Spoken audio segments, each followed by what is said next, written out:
Assalamualaikum warahmatullahi wabarakatuh.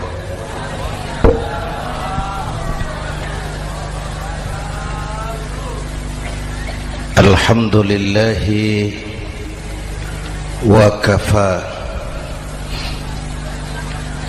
wassalatu wassalamu ala sayyidina Muhammadin al-Mustafa wa ala alihi wa ashabihi ahli sidqi wal wafa, amma ba'du. Para ulama, para habaib, para masyayikh yang saya muliakan, yang terhormat Bapak Kapolres dan Bapak Dandim, Sahibul Bait, segenap keluarga besar Pondok Pesantren Raudhatul Muta'allimin Al-Aziziyah,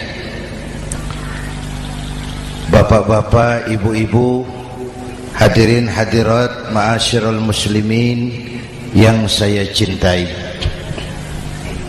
Saya bersyukur dapat menghadiri haflah Maulidin Nabiil Karim, dan saya bangga dan terharu dengan keberadaan Pondok Pesantren Raudhatul Muta'allimin Al-Aziziyah ini. Sekarang ini banyak orang bisa memberi contoh, tapi sedikit orang bisa menjadi contoh. Memberi contoh itu mudah, tapi menjadi contoh itu yang sulit. Oleh karena itu, pada kesempatan ini kita ingin mengambil contoh bagaimana Rasul melaksanakan perjuangan. Apa modal utamanya? Saya sampaikan 3 sajalah, mudah-mudahan selesai 10 menit. Yang pertama, modal utama perjuangan baginda Rasul adalah akhlakul karimah. Memperbaiki akhlak dengan akhlak. Oleh karena itu, surah Madu sudah selesai. Dari dan ke Madura jadi lebih mudah. Bahkan Madura akan jadi daerah industri. Tetapi yang kita ingin, Madura tetaplah Madura. Akhlak tidak boleh berubah. Zaman boleh berubah, akhlak tidak. Masa boleh berganti, tapi keyakinan tidak boleh mati. Nah, soalnya adalah kepada siapa kita harus berakhlak? Kita itu kan harus berakhlak kepada 2. Kita harus berakhlak pertama kepada Allah. Ini yang terpenting. 13 tahun Rasul berjuang di Mekah hanya memperbaiki akhlak kepada Allah, menanamkan tauhid, meluruskan akidah, membangun keyakinan. 13 tahun di Mekah itu. Dengan perhitungan, kalau fondasi kuat, bangunan aman. Kalau fondasi melenceng, bangunan bengkok. Kalau fondasi rapuh, bangunan runtuh. Bangunan bagaimana fondasinya? Orang hidup bagaimana imannya? Kekuasaan dan jabatan baru ada manfaatnya kalau dipegang tangan orang beriman. Kalau tidak, yang muncul Fir'aun. Harta baru terasa manfaatnya kalau dipegang tangan orang beriman. Itulah sebabnya bangsa kita ini bukan cuma perlu orang pintar, kita perlu orang benar. Bahkan di masyarakat lebih baik benar tidak terlalu pintar ketimbang pintar tapi tidak benar.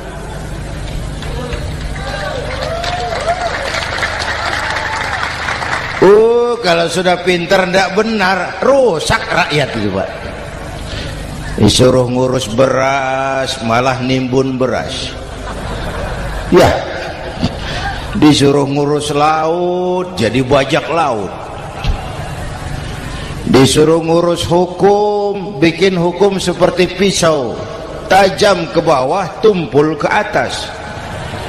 Kalau yang kecil salah, hukum cepat-cepat ditegakkan. Yang besar salah, diam pura-pura tidak mengerti. Itu yang melukai rasa keadilan.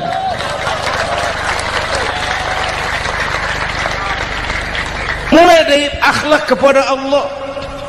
Bagaimana cara berakhlak kepada Allah? Caranya dua. Pertama, jangan menyekutukannya dengan sesuatu pun. Yang kedua, jangan menyembah kecuali hanya kepadanya. Itu akhlak kepada Allah. Konsisten, disiplin. Saya bersaksi tiada Tuhan selain Allah, maka saya tidak akan menyembah kecuali hanya kepada Allah. Saya tidak akan takut kecuali hanya kepada Allah. Saya tidak akan minta tolong kecuali hanya kepada Allah. Saya tidak akan melarikan persoalan kecuali hanya kepada Allah. Saya bersaksi Nabi Muhammad utusan Allah, Nabi terakhir. Tidak ada Nabi sesudah Nabi Muhammad. Harga mati, titik. Disiplin. Ada yang mengaku jadi Nabi, wajib tidak percaya. Disiplin. Sekarang ini kan bangsa kita disiplinnya lemah. Korupsi agak sulit diberantas karena pejabat kita takut atasan tapi nggak takut Tuhan.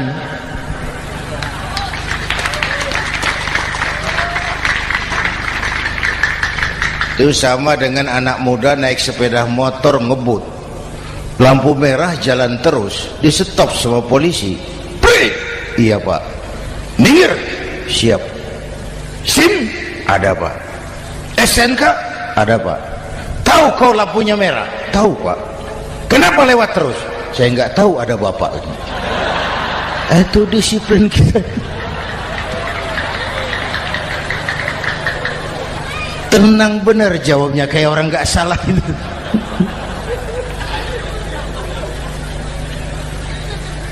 Iman. Apalagi belakangan ini saya sering bilang gini Pak, ini humor tapi agak tasawuf. Orang yang paling tenang hidupnya itu tukang parkir. Coba lihat tukang parkir, walaupun mobil banyak, mereknya bagus-bagus, tidak pernah sombong. Tenang ini, tenang. Nanti mobil pergi satu demi satu, habis sama sekali, dia tidak sedih. Tenang. Mobil banyak tidak sombong, mobil habis tidak sedih. Apa rahasianya? Ternyata, ini tasawufnya di sini. Tukang parkir tidak merasa memiliki, tapi merasa dititipi. Itu. Siapa saja yang merasa memiliki, bersiaplah kehilangan, dan itu menyakitkan.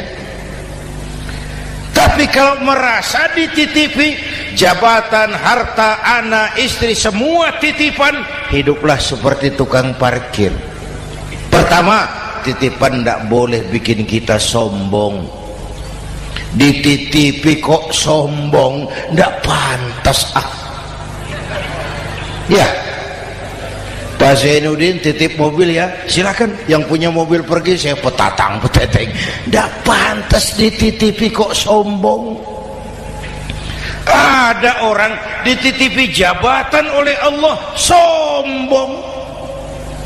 Dititipi sombong. Ada enggak pejabat sombong? Ada. Namanya Fir'aun.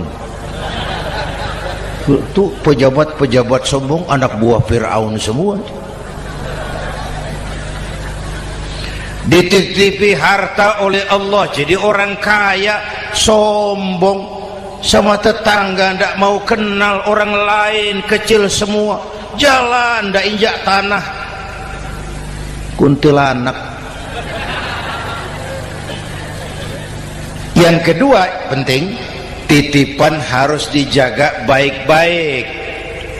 Kalau tidak, yang nitip marah. Yang nitip marah. Pak, titip sepeda motor, silakan. Waktu diambil sepeda motor, kaca spion pecah, knalpot hilang, bemper hancur. Marah enggak yang nitip? Marah. Saya kan titip, kenapa enggak dijaga baik-baik? Dititipi harta oleh Allah jadi orang kaya supaya bangun pesantren, bela yatim, santuni yang lemah. Pelitnya 17 setan. Yang nitip marah. Dititipi jabatan oleh Allah isinya korupsi saja, yang nitip marah. Nah, saya mau kasih lihat sekarang. Allah titip Indonesia. Allah titip Indonesia. Hai rakyat, ini Indonesia, aku titip, kata Allah. Sebentar, ada meja mau naik. Silakan, Mas. Iklan. Ya, terima kasih. Jangan disangka kalau disediakan air teh pidatonya jadi lama. Dekorasi ini kok. Sampai mana tadi? Hai rakyat, ini Indonesia, aku titip, kata Allah. Ini negara besar dan kaya. Titipan ini ditebus dengan keringat, air mata, darah, dan nyawa. Ini bedanya. Malaysia memang merdeka, tapi diberi Inggris. Singapura merdeka, diberi Inggris.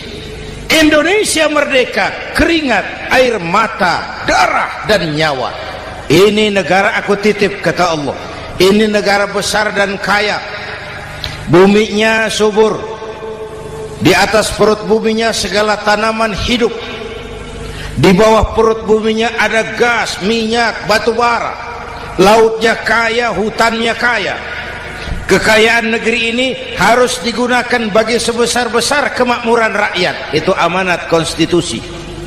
Disalahgunakan, dikorupsi, yang nitip marah. Yang nitip marah. Kalau dia marah, dia suruh makhluknya yang lain negur. Siapa? Merapi, Bromo, anak Krakatau. Itu Merapi demo, Pak. Kalau kita rakyat demo, anak buahnya Pak Danres turun. Tapi kalau Merapi demo, siapa yang mau ngatasi? Mbah Marijan. Selesai. Sekarang Mbah Marijan sudah kumpul sama Mbah Surip di alam barzah. Dia sudah ketemu dia. Kata Mbah Surip, tenang Mbah Marijan, tak gendong, aman sudah. Aman sudah. Saya mau bilang Merapi itu makhluk, Krakatau itu makhluk, Bromo itu makhluk. Tidak mungkin makhluk bergerak dengan sendirinya, pastilah ada yang menggerakkan. Maka baik-baiklah sama yang bikin angin supaya bertiupnya sesuai keperluan. Baik-baik dengan yang bikin air supaya datangnya sesuai kebutuhan. Baik-baik sama yang bikin gunung supaya meletusnya pelan-pelan.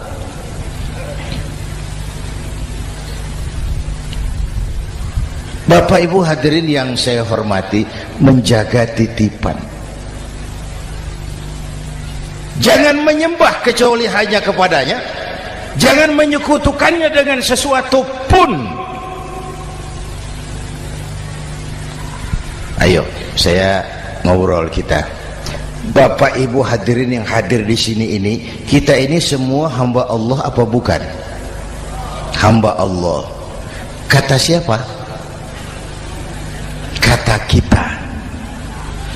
Kalau kata kita namanya ngaku. Ngaku itu boleh dan murah. Apa diakui? Kita belum tahu. Ya, kan baru kata kita itu. Dan tidak otomatis kalau kita bilang saya ini hambamu ya Allah, lalu Allah jawab iya ya.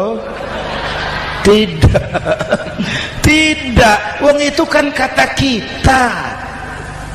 Saya hamba Allah, kata saya. Berapa banyak orang perbuatannya, ucapannya berkata saya hamba Allah, perbuatannya menyatakan dia hamba setan, hamba nafsu, hamba dunia, budak jabatan. Tidak sesuai ucapan dengan perbuatan.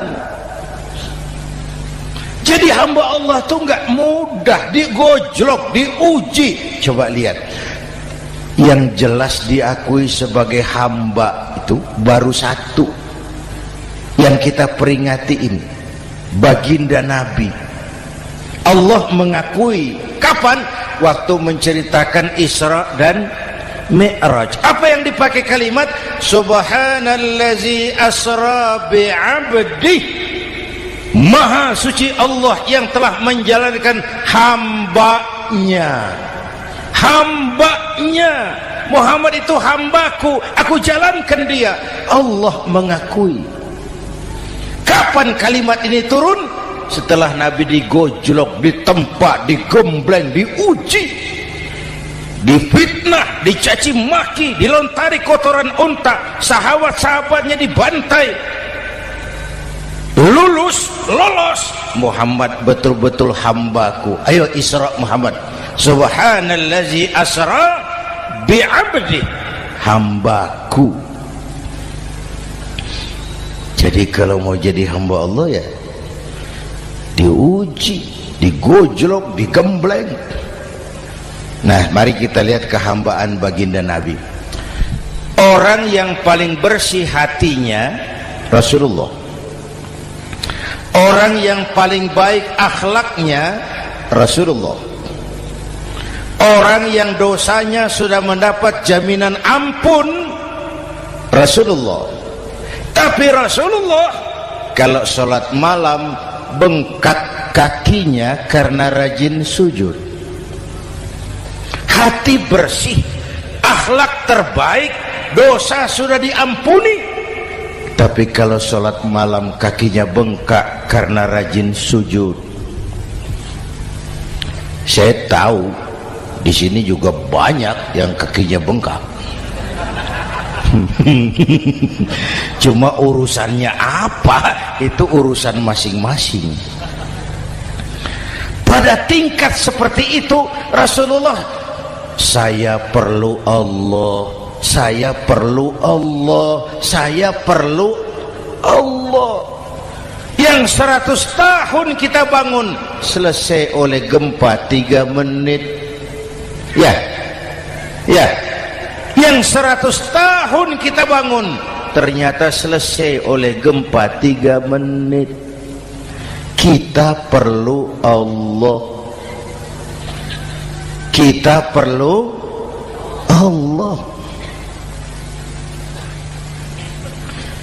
Makanya musibah itu kan kalau menimpa orang baik-baik namanya ujian.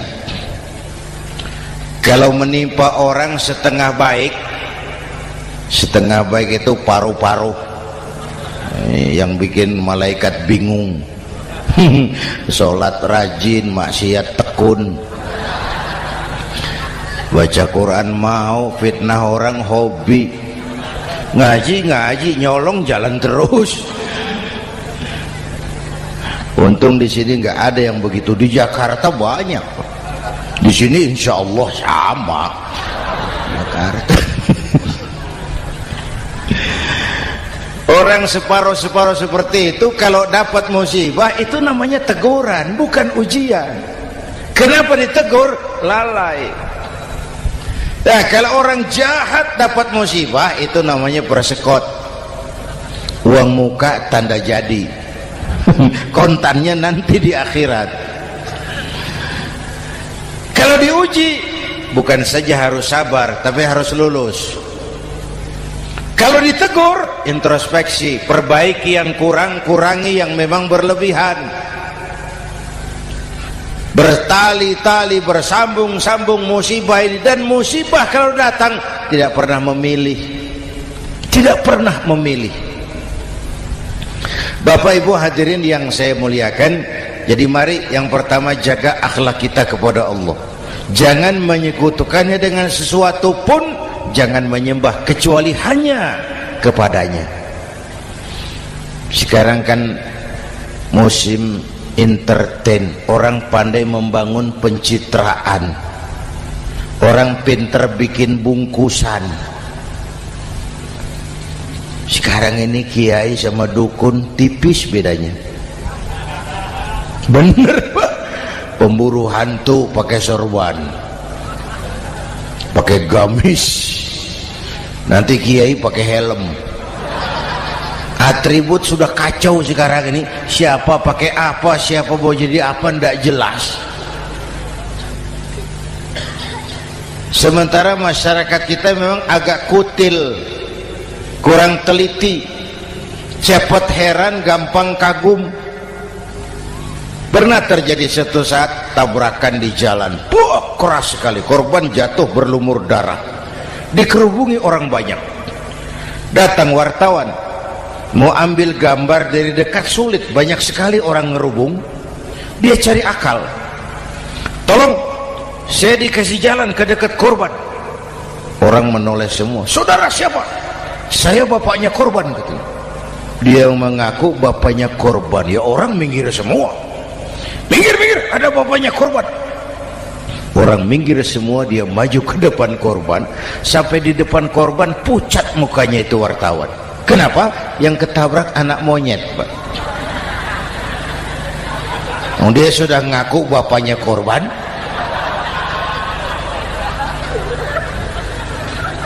Ini cerita pendek tapi pesannya dalam. Kalau belum kenal benar jangan cepat-cepat ngakui. Ya, rakyat harus cerdas sekarang ini. Emas pasti kuning, benar itu? Apa semua yang kuning pasti emas? Udah cerdas lah itu, udah cerdas lah itu. Hati-hati, ini jangan pencitraan. Orang pandai bikin bungkusan.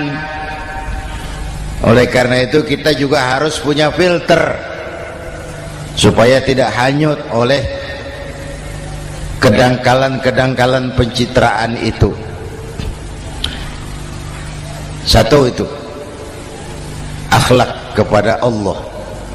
Yang kedua, kepada siapa kita berakhlak? Kepada sesama manusia. Kepada sesama manusia itu siapa? Pertama, sesama muslim. Malam ini saya hadir di sini, saya tidak merasa tamu. Saya hanya keluarga di tengah keluarganya. Bahwa saya lahir di Jakarta itu sih kebetulan, saya nggak pesan. Yang kita tidak pesan jangan diributkan. Kita nggak pesan. Warna kulit seperti ini kita nggak pesan. Dari suku apa lahir kita nggak pesan. Potongan seperti ini kita nggak pesan. Islam membebaskan manusia dari ras diskriminasi. Pada waktu yang bersamaan Islam mengangkat harkat derajat martabat kaum wanita. Ini kasihan dari tadi nggak diajak ngomong nih. Pada waktu yang bersamaan Islam mengangkat harkat derajat martabat kaum wanita. Tuh, ibu-ibu mestinya lebih terima kasih sama Rasulullah. Sebelum Rasulullah datang, nasib perempuan menyedihkan, dilecehkan, harganya murah. Sebelum Rasulullah datang, murah. Sebelum Rasulullah datang, murah. Coba lihat wanita sebelum Islam, sedih, dilahirkan hanya untuk melahirkan, alat pemuas nafsu. Kalaupun berperan, peranannya cuma segitiga, dapur sumur kasur, kasur sumur dapur, putar-putar di situ saja.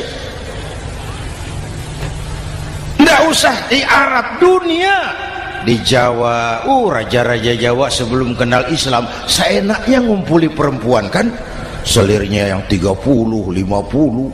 Sultan-sultan di Turki piara harem ratusan orang perempuan. Kaisar terakhir dinasti Ming Cina bangun istana 1000 kamar, istrinya 1000. Innalillahi wa inna. Itu saya coba pikir, raja kalau istrinya 1000, kapan pakai kolor itu raja?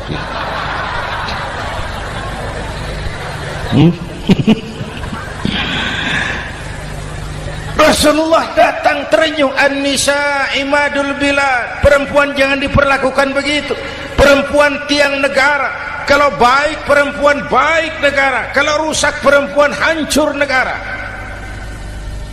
Waktu ditanya, ya Rasul, siapa yang paling harus saya taati di dunia? Ibumu. Setelah itu siapa lagi? Ibumu. Setelah itu siapa lagi? Ibumu. Setelah itu siapa lagi? Bapakmu. Menghargai perempuan, ibumu, ibumu, ibumu, bapakmu. Ibu 3 kali disebut, bapak 1 kali, ibu 3 kali, bapak 1 kali, ibu 3, bapak 1, bapak. Gimana sih ngitungnya jadi kerok begini? Salah ngitungnya, salah.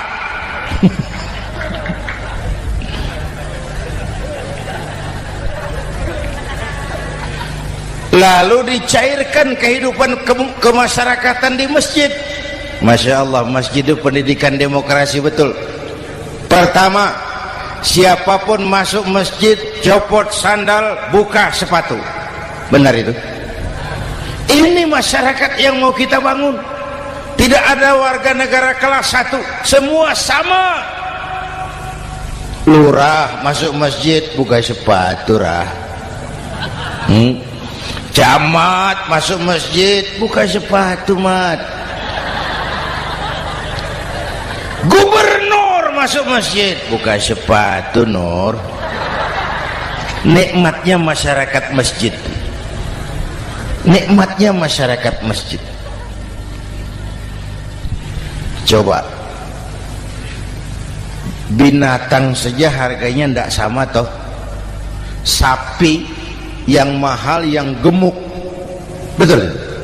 Karena harga sapi pada dagingnya.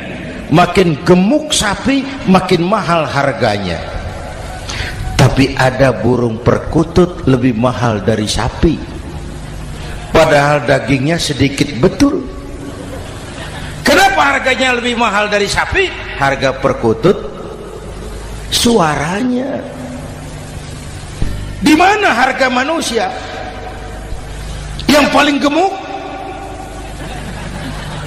Silahkan bersaing dengan sapi. Maaf.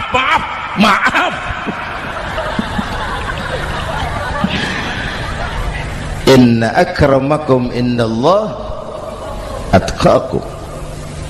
Masyarakat masjid sudah coba sandal, buka sepatu, sudah masuk ke dalam sholat berjamaah. Kalau sudah ke dalam sholat berjamaah, tidak pernah kita usil dari mana orang datang. Yang penting kemana dia menghadap. Itu masyarakat masjid. Dari mana kamu? Dari kidul, Pak, madhab ngulon.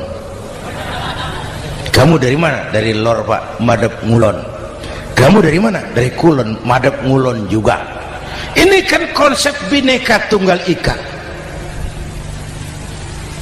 Dari manapun orang datang, apapun warna kulitnya, dari suku apapun ia dilahirkan, kalau akidahnya sama, itu saudara kita.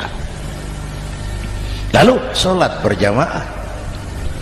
Apa itu? Hidup bermasyarakat, berbangsa dan bernegara. Harus ada imam, harus ada makmum. Kenapa? Ini saya harus agak hati-hati ya, pakai sarung angin ini.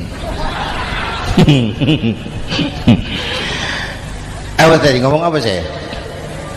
Sholat berjamaah, bermasyarakat, berbangsa dan bernegara. Ada imam, ada makmum. Siapa makmum? Kita ini rakyat. Siapa imam? Para pemimpin negara. Apa bedanya? Imam harus dipilih. Makmum? Makmum nggak usah. Coba baca kitab fikih yang setebal apapun, nggak ada bab pemilihan makmum. Nggak usah, makmum nggak usah dipilih.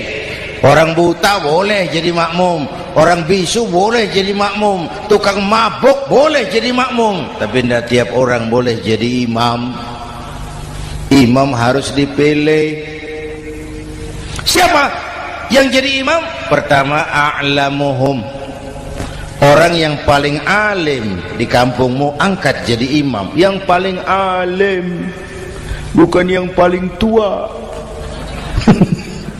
Yang paling alim, tahu urusan, punya konsep, punya visi dan misi, mengerti negara ini mesti dibawa kemana, jalan keluarnya apa, angkat jadi imam. Pak, ada dua orang Pak, alimnya sama, yang mana yang dipilih? Kalau ada dua orang alimnya sama, kata Nabi, afsahuhum, yang lebih fasih lidahnya. Apa artinya fasih? Nyambung sama rakyat, tahu apa yang dimaui rakyat, nyambung. Tidak sah orang fasih bermakmum kepada imam cedal.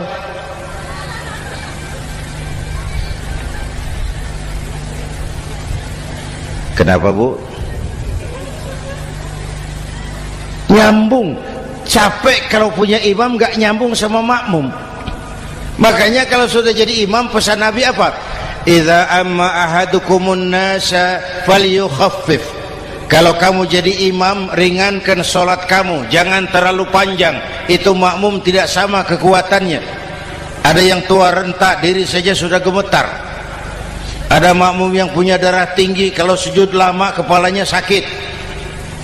Ada makmum yang sudah janji habis sholat mau terima uang. Jangan kalau sudah jadi imam di kota, sholat isya berjamaah, rakaat pertama selesai Fatihah, Yasin, bubar makmum itu. Jadi imam jangan terlalu lama, kayak Husni Mubarak tuh, kelamaan jadi imam, 30 tahun, rakyat capek.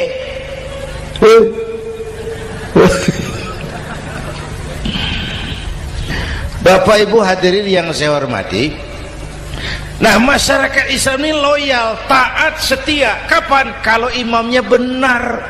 Imam takbir, makmum takbir, imam ruku', makmum ruku', imam i'tidal, makmum i'tidal, imam sujud, makmum sujud. Tapi masyarakat Islam tidak buta. Imam keliru, makmum wajib menegur. Ya, bagaimana negurnya? Mestinya ruku', imam sujud. Wah, keliru ini. Subhanallah, kan gitu. Itu aturan main. Tidak boleh imam keliru, makmum emosi, main pegang, mam, hoi salah, hoi, kacau sholat.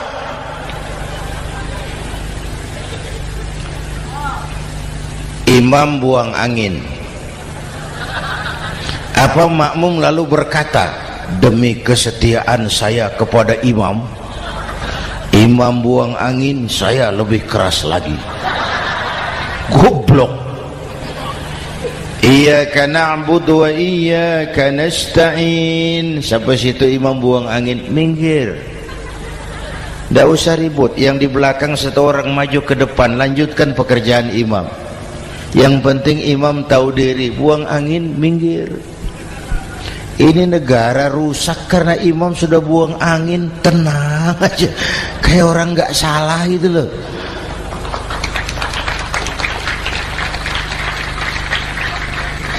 Selesai sholat dikasih tahu, imam tadi buang angin ya sedikit.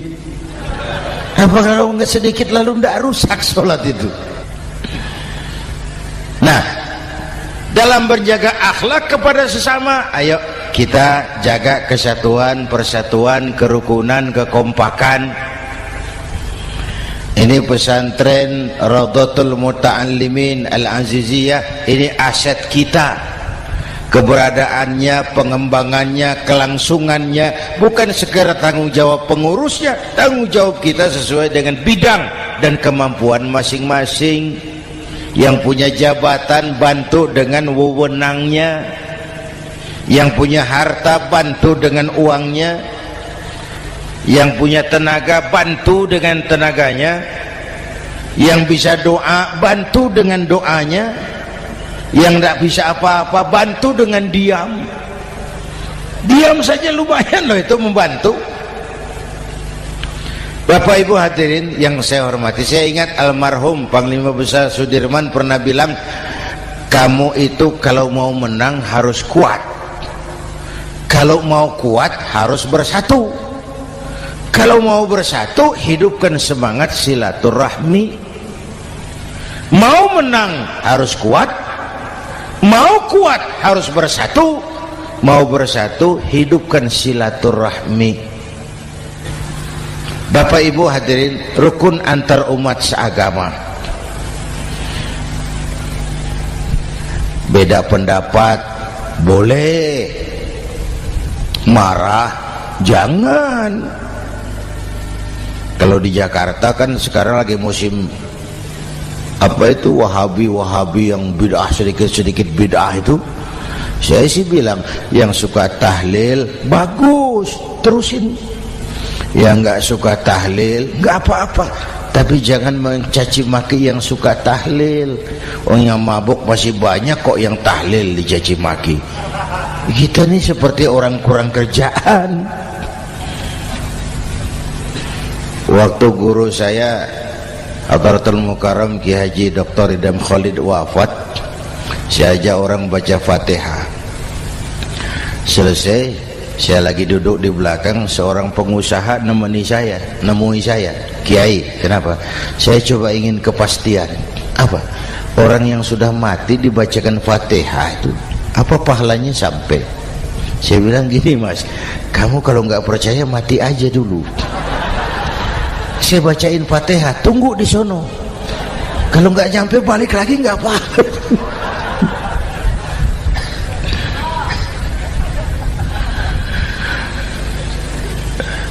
Depan rumah saya itu ada masjid, Pak, pakai beduk seperti itu. Ada teman saya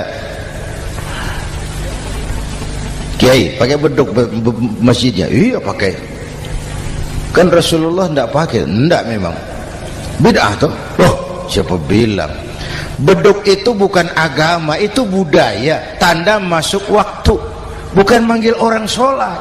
Manggil orang sholat pakai azan, tanda masuk waktu. Itu hebatnya Wali Songo, pakai beduk.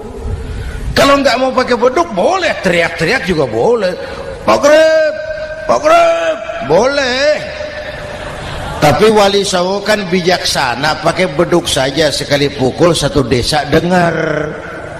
Itu bijaksananya dakwah Wali Songo. Kalau beduk dianggap bid'ah, miskin kita.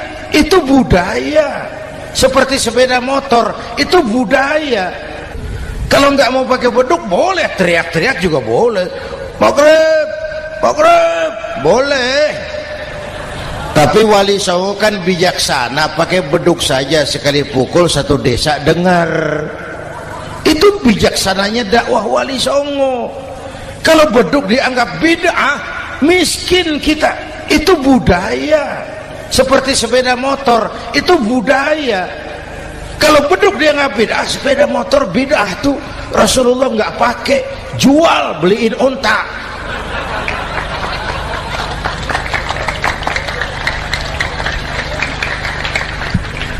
Ayo cari persamaan, jangan memperbesar perbedaan.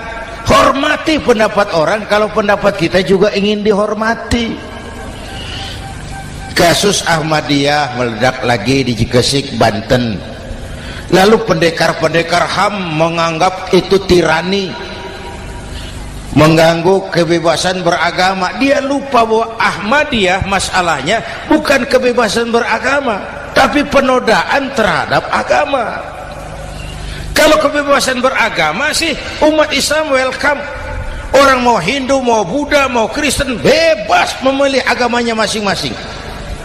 Tapi ini kan Ahmadiyah lain, ngakunya Islam tapi ada nabi lagi sesudah Nabi Muhammad, namanya Mirza Ghulam Ahmad, asal dari India. Saudara hadirin yang saya hormati, ini yang prinsip penodaan terhadap agama.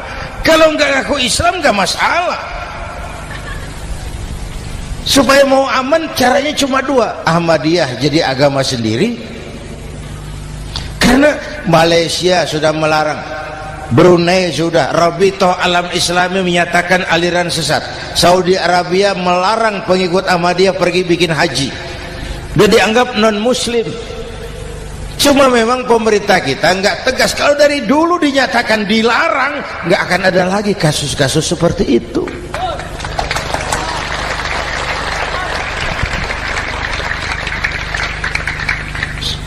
Nah, selain itu kita umat juga harus disiplin. Coba sudah berapa banyak nabi bermunculan di Indonesia. Dan Indonesia ini saya heran, Indonesia ini pasar bagus, Pak.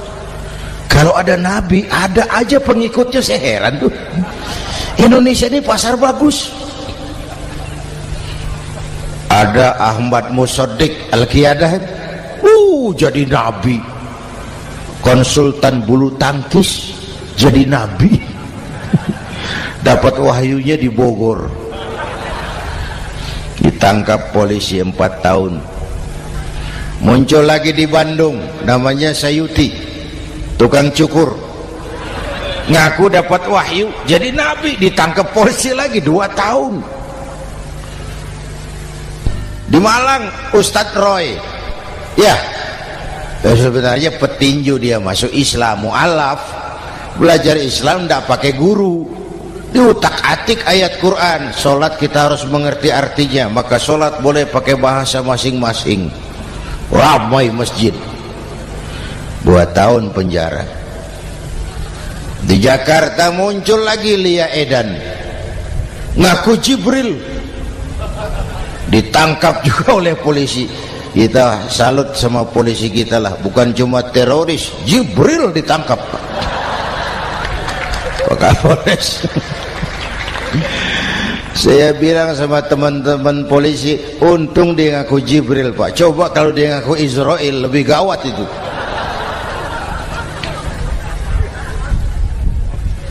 Yang parah, antara Cirebon Losari, dia perbatasan Jawa Tengah Jawa Barat, pernah muncul agama baru namanya agama Jasun, agama Jawa Sunda, agama Jasun Jawa Sunda. Yang jadi nabi Tugimin. La haula wala quwata. Saya bilang ini jangan jadi nabi, jadi kiai juga nggak angker ini. Al Mukarram Bapak Kiai Tugimin, nggak enak. Yang lebih ndak enak selawatannya loh itu. Kalau kita kan tadi nikmat tuh, ya Habibi ya Muhammad, nikmat rasanya tuh. Coba ganti sama yang tadi, wah enggak, ya Habibi ya Tugimin, enggak enak itu, Pak. Jadi umat Islam itu sangat menghormati orang lain agama. Soal agama orang lain, lakum dinukum, awas hati-hati kalimatnya. Kita menghormati orang lain agama. Soal agama orang lain, lakum dinukum. Kita memang yakin cuma Islam agama yang benar, tapi bukan berarti kita boleh menghina agama orang lain. Kenapa? Kalau agama kita yang dihina, kita kan sakit hati. Orang lain sama dong. Itu sebabnya Allah berpesan, jangan kau caci maki Tuhan mereka, karena mereka akan balas mencaci maki Tuhanmu. Dan itu artinya mencaci maki aku, kata Allah. Jelas ini? Jelas? Justru karena umat Islam mayoritas di Indonesia, maka kerukunan antar umat beragama terjaga dengan baik. Oh, kalau umat Islam mau main kasar, mau main kayu, mau main keras, umat Islam ini 85%, yang lain pasti selesai. Saya jamin selesai. Tapi kan tidak. Kita sadar betul ini negara Pancasila. Kita sadar betul bahwa kita harus menghargai orang lain agama, menjaga kerukunan, rukun antar umat beragama. Yang ketiga, rukun antar umat beragama dengan pemerintah. Dulu kiai saya bilang, sultanun zulum khairum min fitnatin tadum. Pemerintah yang jelek pun sebenarnya masih lebih lumayan ketimbang tidak ada pemerintahan. Kalau itu ukurannya. Coba umpama nanti Pak SBY sudah terlalu pusing, lalu pengumuman jam 000, seluruh rakyat Republik Indonesia saya umumkan mulai malam ini tepat jam 000 pemerintah bubar. Ayo bayangkan seperti apa kita tanpa pemerintah. Hukum rimba, yang kuat menekan yang lemah, yang kaya merampok yang miskin. Rumah saudara dirampok, lapor ke polisi, kata Kapolres, maaf polisi baru bubar. Hak asasi diinjak-injak, lapor ke pengadilan, pengadilan bubar. Masih ada pemerintah saja yang kuat suka menekan yang lemah, apalagi kalau tidak ada pemerintah. Karena itu ulama dan umara dua pilar utama. Kalau kuat keduanya, kuatlah masyarakat. Kalau rapuh keduanya, maka rapuhlah juga masyarakat. Bapak Ibu hadirin yang saya hormati, ini yang kedua, kita harus berakhlak kepada sesama. Yang ketiga, kepada siapa kita harus berakhlak? Kenapa? Iya, saya cuma lihat jam. Yang ketiga, kepada siapa kita harus berakhlak? Kita ini harus berakhlak kepada makhluk Allah yang lain di luar manusia. Kepada air kita harus berakhlak loh Pak. Saya dulu remaja ngaji fikih, kiai ngajar makruh buang air kecil di tanah yang berlubang. Saya protes, kenapa makruh kiai? Pertama, untuk kesehatan. Siapa tahu di lubang yang kau kencingi ada gas beracun. Kalau tidak kiai, kalau tidak maka artinya kau harus melindungi binatang yang ada di dalam lubang. Siapa tahu di lubang yang kamu kencingi ada semut sedang rapat membahas masalah Mesir. Apa dosanya lalu mati dikencingi? Ini namanya rahmatan li semut. Bapak Ibu hadirin yang saya hormati, ada hadis sederhana, fa iza zabahtum fa ahsinu zibhata. Kalau kamu menyembelih hewan, sembelihlah dengan cara yang terbaik. Jangan nyembelih ayam pakai pisau tumpul, itu namanya tidak berperi kebinatangan. Kepada ayam kita berakhlak, kepada pohon kita berakhlak, kepada air kita berakhlak. Kenapa sekarang alam tidak seramah dulu? Karena kita juga tidak ramah kepada alam. Kenapa sering terjadi banjir? Karena tempat air kita kurangi. Dia bingung mau kemana. Air nggak punya tempat, akhirnya masuk ke rumah kita juga, masuk dalam zoharul fasadu bil barri wal bahri bima kasabat aydin nas, karena kita tidak berakhlak kepada lingkungan.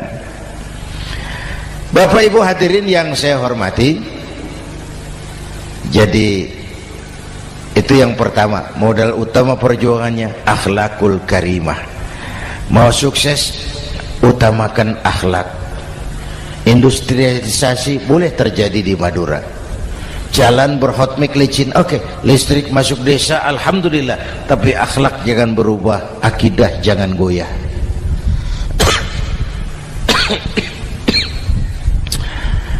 Teknologi tidak bahaya, yang bahaya orang yang menggunakannya. Wayang itu yang namanya cepot, itu bisa selawat badar kalau yang megang Anom Suroto. cepot. Bisa sholawat badar kalau yang megang Anom Suroto. Wayang bagaimana dalangnya, teknologi bagaimana orang yang menggunakannya. Satu. Yang kedua, yang kita contoh dari baginda Rasul, beliau itu sejak kecil tidak dimanjakan, Pak. Lahir ke dunia tidak sempat melihat wajah bapak. Umur 6 tahun ditinggal ibu. Umur 9 tahun ngembala kambing, berniaga ke Syam. Syam itu Syria sekarang. Umur 9 tahun bisnis lintas negara dari Saudi ke Syria. Remaja tidak dimanjakan, kerja keras, peras keringat, banting tulang. Tidak ada pekerjaan halal yang hina. Lahir pribadi yang tegar, mental yang tahan banting, manusia yang tidak cengeng karena sejak kecil ditempa oleh kesulitan. Jadi gini, orang itu kalau biasa susah, ketemu susah, ndak kaget, Pak. Mentalnya kuat. Saya santri biasa makan kangkung, datang ke rumah teman dikasih kangkung, loh makanan saya ini, dikasih daging ayam, nambah. Orang tuh kalau biasa susah enak. Saya santri biasa tidur di masjid, disuruh nginep di hotel, pules, Pak. Tapi yang biasa tidur di hotel suruh nginep di masjid, encok. Hidup ini perjuangan. Mau sukses harus berani susah. Jangan seperti dulu di cerita santri. Ada santri beternak lebah, ambil madunya itu. Satu hari dia mau periksa sarang lebah, naik ke pohon pakai tangga, pakai sarung biasanya santri. Dia lupa tidak pakai celana dalam. Naik pohon periksa, entah bagaimana terpegang sarang lebah itu, berhamburan lebahnya keluar. Salah satu masuk ke sarungnya, tergigitlah Al-Mukarramnya itu. Dia menjerit, aduh, jatuh berguling ke bawah. Sudah lama jatuh, dia buka sarungnya, dia lihat bengkak. Karena bengkak kan jadi besar, senang juga dia. Dia berdoa, ya Allah, hilangkan sakitnya, biarlah bengkaknya.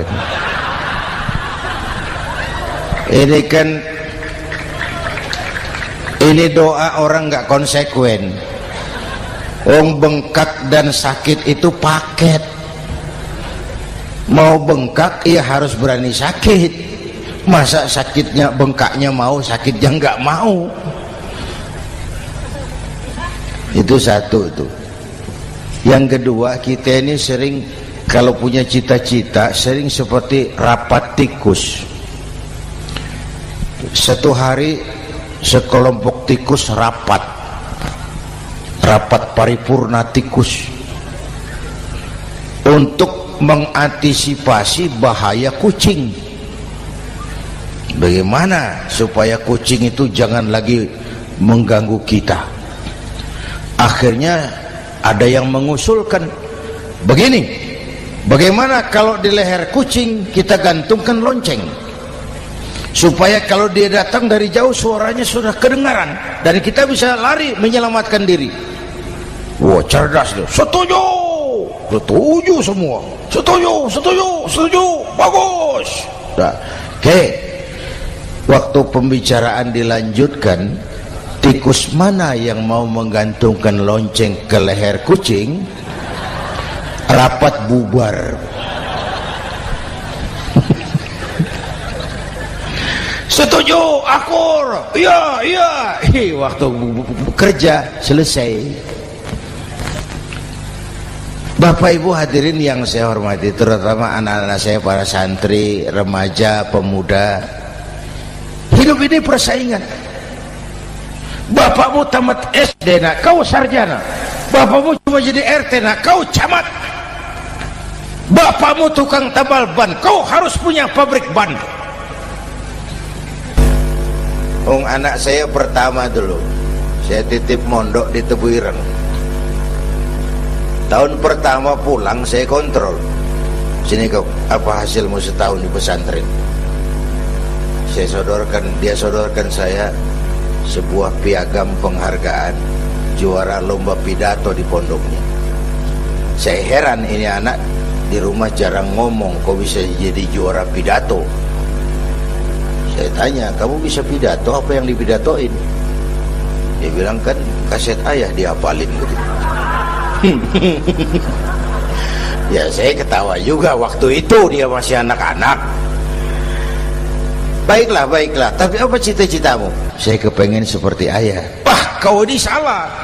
Kalau aku ayahmu di matamu menurutmu hebat, mestinya kau 10, 100, 1000 kali lebih hebat dari orang-orang yang kau anggap hebat. Karena tantanganmu akan lebih berat dari tantangan yang aku hadapi sekarang.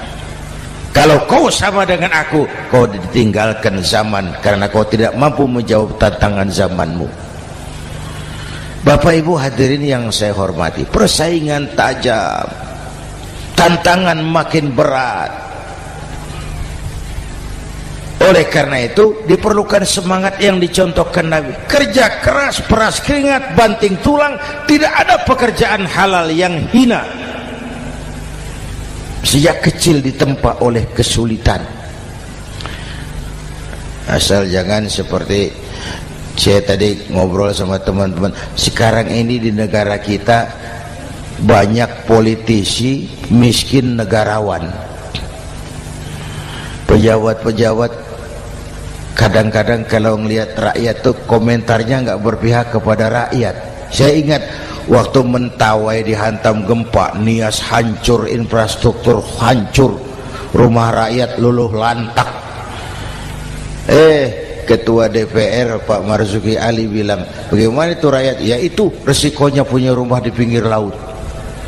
Waduh, ini bukan komentar pemimpin, rakyat lagi susah kok dibilang kayak gitu. Saya prihatin dengan ucapan kayak gitu. Waktu cabai 100.000, di sini berapa sekarang? Sama ya. Waktu cabai mahal, ada pejabat bilang, rakyat suruh nanam cabai aja di halaman rumahnya. Ini kan gak solutif dan gak cerdas. Cabai naik, rakyat suruh nanam cabai. Nanti beras naik, rakyat suruh nanam padi.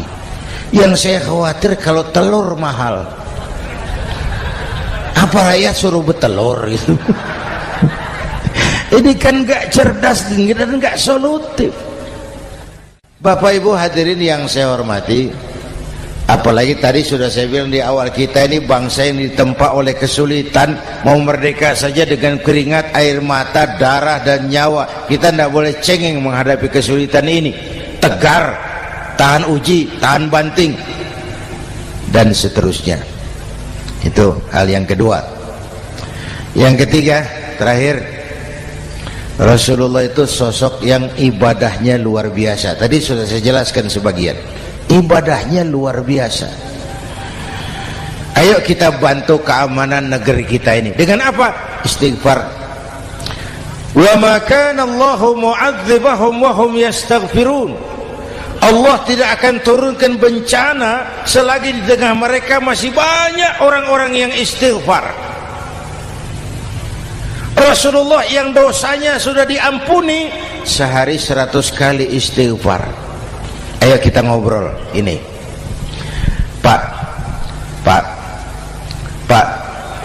saya ini, Zainuddin ini, kalau mengharap masuk surga dengan amal yang saya kerjakan sendiri, rasa-rasanya tipis harapan. Bener. Sholat saya berapa banyak saya tahu. Sedekah saya berapa duit saya tahu. Dosa saya berapa banyak saya tahu. Lalu saya baca sejarah. Nabi Adam dosanya 1, makan buah khuldi, dikeluarkan dari surga. Nabi Adam dosanya 1, dikeluarin. Kita dosanya banyak, kepengen masuk. Ini nggak nyambung ini. Nabi Adam dosanya 1, dikeluarin dari surga. kita dosanya banyak, kepengen masuk, nggak nyambung. Apa yang bikin saya besar hati? Apa yang bikin saya optimis? Ada dua, Pak. Pertama yang disebut rahmat Allah, yang kedua disebut syafaat Rasulullah. Dua itu, Pak. Oh, kalau kita ini insya Allah nanti sampai ke surga, amin, amin. Kalau kita ini sampai ke surga, Pak, saya jamin itu bukan karena amal kita, itu karena rahmatnya Allah. Ndaklah seberapa banyak sih amalan kita mau menggapai surga. Kalau bukan karena rahmatnya Allah, sulit sampai ke sana. Manusia, dosamu besar, tapi lihat rahmatku lebih besar. Manusia, salahmu banyak, tapi ampunanku lebih banyak. Kau nangis di hadapanku, aku senyum melihatmu. Kau berjalan menujuku, aku berlari menyambutmu. Istighfarnya sehari 100. Lalu ada hadis qudsi, inni la ahammu bi'adzabi ibadi. Kadang-kadang aku pengen turunkan azab, bencana kepada manusia, tapi ketika aku melihat 3 perkara, murkaku surut, bencana aku tarik kembali. Coba perhatikan hadis kursi ini.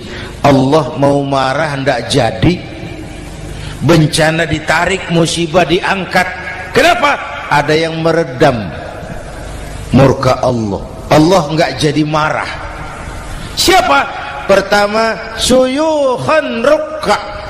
Aku lihat orang-orang tua tengah malam sujud sambil berlinang air mata, nangis di hadapan Allah. Itu kita hutang jasa loh, Pak, sama orang-orang yang tengah malam sujud nangis di hadapan Allah. Lihat yang begitu Allah tidak jadi marah.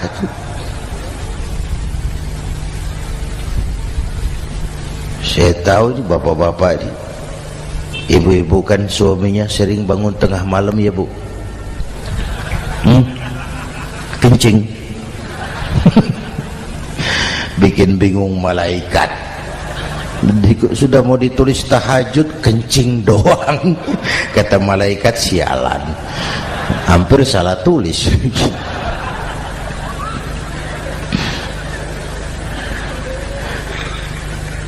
Aku lihat orang tua tengah malam sujud sambil berlinang air mata. Lalu aku lihat bayi-bayi tanpa dosa masih menyusu, sibyanan rudda. Bayi-bayi tanpa dosa masih menyusu, suci bersih, belum ternoda. Wa bahaiman rudda. Dan aku lihat binatang ternak melata mencari makan, kambing mudah cari rumput, alam terjaga keasriannya. Bagaimana bencana enggak mau nambah? Kita mengamalkan hadisnya juga terbalik. Yang diminta itu orang tua tengah malam sujud, bayi tanpa dosa nyusu. Sekarang bayi tanpa dosa dibuang ke tempat sampah gara-gara orang tua tengah malam nyusu. Terbalik namanya. Yang diminta itu orang tua tengah malam sujud, bayi tanpa dosa nyusu. Ini bayi tanpa dosa dibuang ke tempat sampah gara-gara orang tua tengah malam.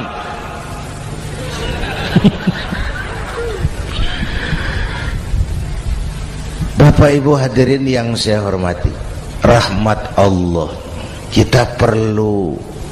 Yang kedua, syafaat Rasulullah. Mari saya cerita syafaat sedikit. Ini sudah jam 00:05 ya. Ini kalau hitungan Indonesia ini sudah ganti hari, Pak. Jadi inilah ceramah terpanjang di dunia. Bayangkan saya pidato dari hari Selasa sampai hari Rabu.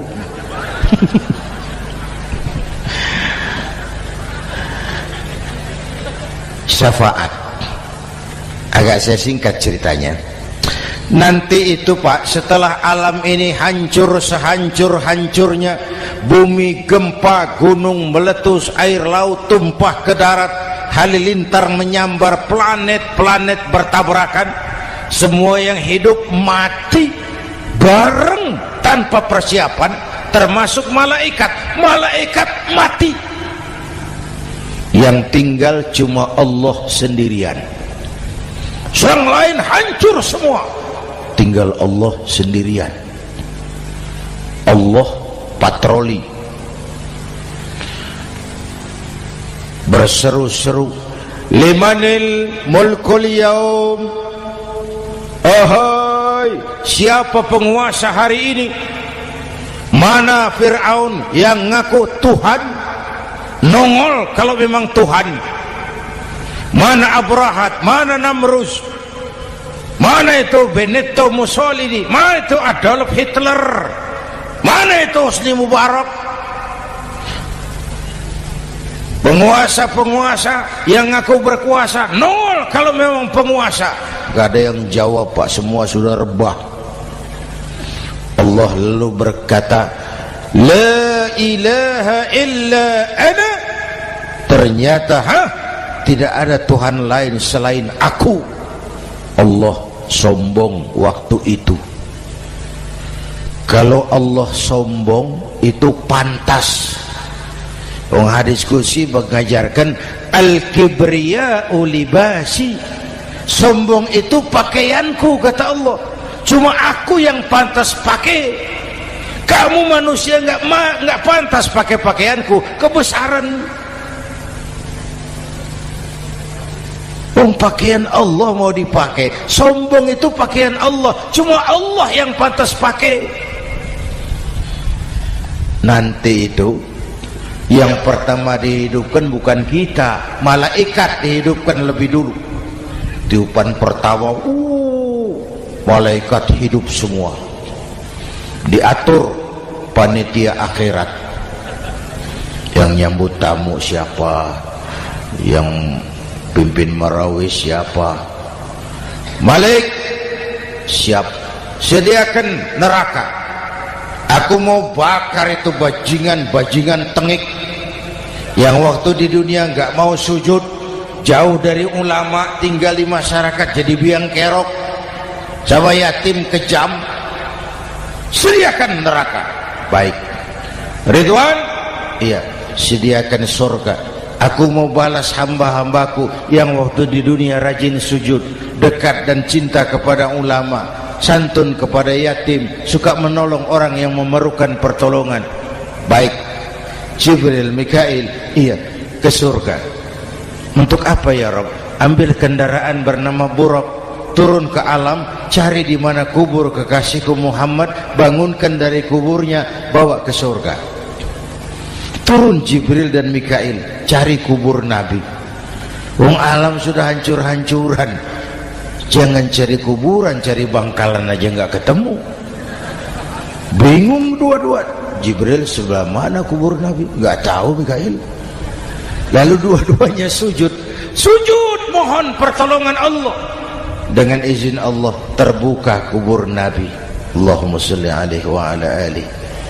Bangun dari tidur seperti orang bangun dari kubur, seperti orang bangun tidur. Nabi mengusap mata, menoleh ke kanan Jibril, menoleh ke kiri Mikail. Lalu tanya, ayu yaumin hadza ya Jibril? Ini hari apa Jibril? Ini hari apa? Hadza ma wa'ada ar-Rahman. Ini hari yang dijanjikan Allah Muhammad. Ini kiamat. Kiamat Jibril? Kiamat. Jibril, kalau memang ini hari kiamat, aina ummati? Umat saya mana Jibril? Umat saya mana? Allah Karim, belum pernah saya lihat di dunia ada satu pemimpin yang begini besar cintanya kepada umatnya seperti baginda Rasul. Dari dunia sampai akhirat beliau cinta kita. Dari dunia sampai akhirat beliau bela kita. Bangun dari kubur, tahu hari sudah kiamat, yang pertama ditanya, aina ummati? Umat saya mana Jibril? Kita. yang ditanya. Kalau saya yang pertama dibangkitkan dari kubur, lain pertanyaannya. Ini hari apa Jibril? Kiamat Zainuddin. Oh, bini saya mana Jibril?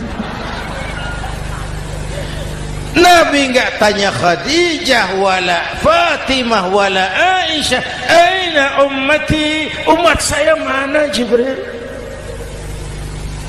Umatmu? Iya, kau manusia pertama yang dibangunkan dari kubur, yang lain masih dikubur. Oh, lalu kita ke surga Muhammad. Perintah Allah, perintah Allah. Sampai di surga seperti orang tidak betah Nabi itu, resah, gelisah, mondar mandir, mukanya murung. Yang punya surga kan negur, Muhammad, labbaik ya Rabb. Tidak enak di surga ya? Enak. Kok kamu seperti orang nggak kerasan gitu loh, resah, gelisah? Kenapa? Saya teringat umat saya ya Allah. Umat saya bagaimana nasibnya? Iya, saya sudah enak di DPR. Salah. Saya sudah enak di surga, gaji cukup, kursi empuk, dapat mobil dinas. Nggak. Umat saya yang waktu kampanye kepanasan itu gimana nasibnya itu?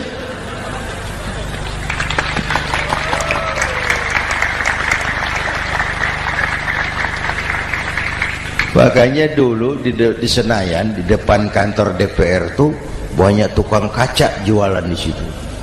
Saya bilang ini tukang kaca pintar dagangnya di situ. Pas, maksudnya supaya yang mau berkantor di situ ngaca dulu. Ya, wakil lurah pasti tidak lebih tinggi dari lurahnya. Wakil camat tidak lebih tinggi dari camatnya.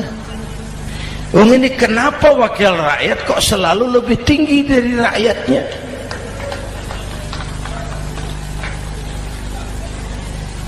Kan yang memberikan mandat kita rakyat. Kemerdekaan bertujuan mengantarkan rakyat ke gerbang kesejahteraan.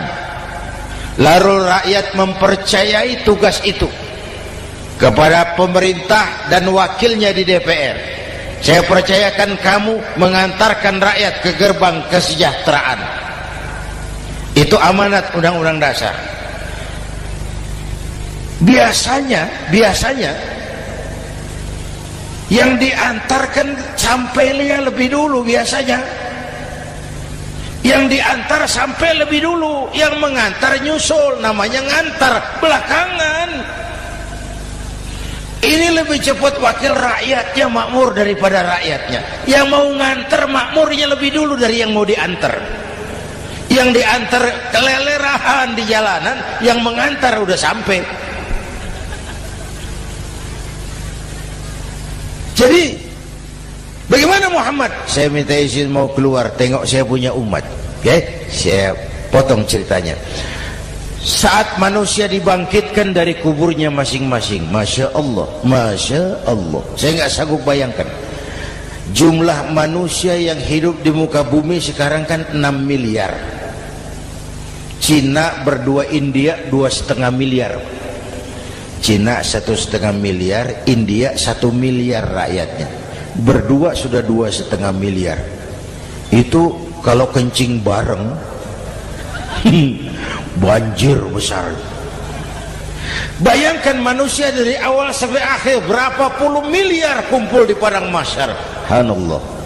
Sibuk, panik, bingung mau disidang di hadapan Allah. Sebagian kumpul di pojokan berunding, kita mau disidangi. Terus ayolah kita cari bantuan. Kemana? Kanan Buyung. Begini. Kita ini kan anak cucu Nabi Adam. Pantas dong kita minta tolong sama beliau. Yuk, setuju. Berangkat cari Nabi Adam. Ya Adam, anta abal bashar. Adam, tuan datuknya manusia, kami cucu kamu, anak turunan kamu mau disidang, tolong kami Adam, tolong.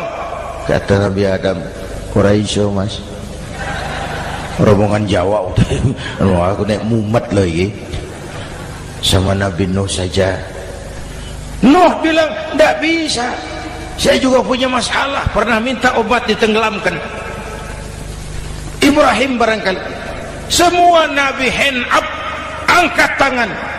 Dikala itu yauma la yanfa'u malun wala banun, di mana harta tidak ada lagi artinya, anak-anak tak jadi beban, tiap orang sibuk dengan urusannya sendiri-sendiri. Saat itu ada satu pemimpin, Allahumma salli alaihi wa ala alihi, diizinkan Allah.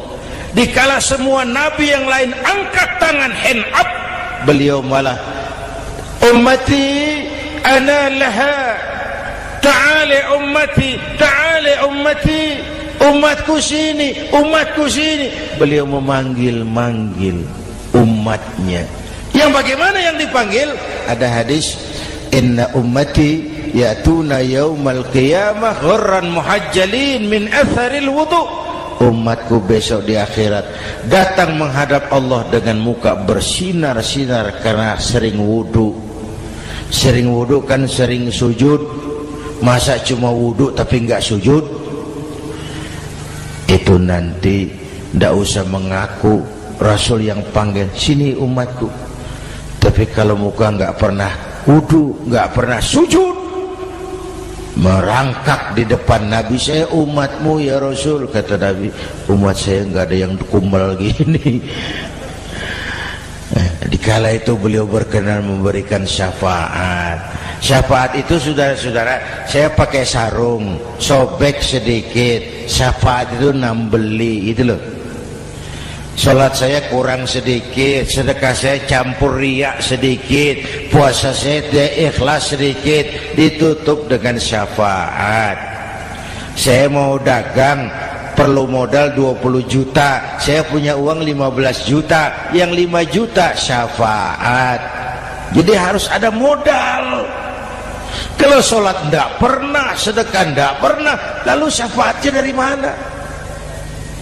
Yang dapat tambelan itu yang punya sarung bolong, punya sarung sobek, ditambal dengan syafaat. Lah kalau tidak ada sarung, apa yang mau ditambal? Ya, nah, mudah-mudahan kita semua mendapat rahmat Allah dan mendapat syafaatnya Rasulullah Sallallahu Alaihi Wasallam. Bapak Ibu hadirin, sudah 7:30 lewat 4 jam. Saya pun kangen, tapi hari sudah larut. Insya Allah lain kesempatan kita jumpa lagi. Terima kasih kepada Al-Mukarramun, para ulama, para habaib, pengasuh pesantren Raudhatul Muta'allimin Al-Aziziyah, dan semua yang hadir. Mudah-mudahan yang saya sampaikan ada manfaatnya. Usikum wa iyaya bitaqwallah. Aqulu qawli hadza fa astaghfirullahal azim li wa lakum. Wassalamu alaikum warahmatullahi wabarakatuh.